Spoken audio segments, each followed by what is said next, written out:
Naslednje zelo pomembno vprašanje in dilema je, kako pobirati bremena.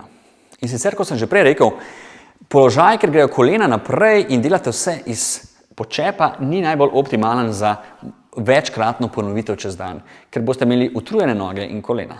Dajte raje uporabljati, kot sem že prej rekel, pri umivanju zob, predklon. Čim večkrat probajte narediti predklon tako, da gre zadnjica nazaj, oprite se z eno roko ob koleno ali stegno in druga roka naj prime breme. Naslednja pomembna zadeva, predno dvignete breme, je, da se postavite čim bolj naprej. Torej, ne sme breme biti daleč pred vami. Daljša kot je razdalja bremena do vaših gležnjev, večja je obremenitev na ledveni del.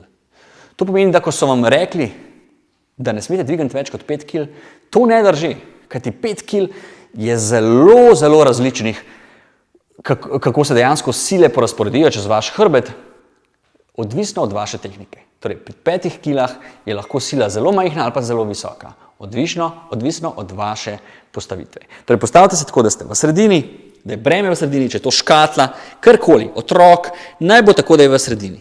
Potem zadnjico potisnete nazaj, primete breme z eno roko, če ne gre drugače z dvema rokama, ampak predno dvignete, dajte ramena takole nazaj, da se aktivirajo te stranske mišice, ki so pomembni stabilizatorji, in potem, kot sem rekel že prej, odriv z nogami in se postavite čisto do vrha gor.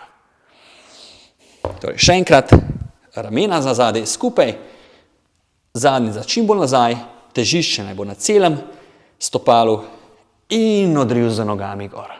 Ja, je kar zahteven gibalni vzorec, ki pa vam bo zelo pomagal pri življenju, če se ga naučite pravilno.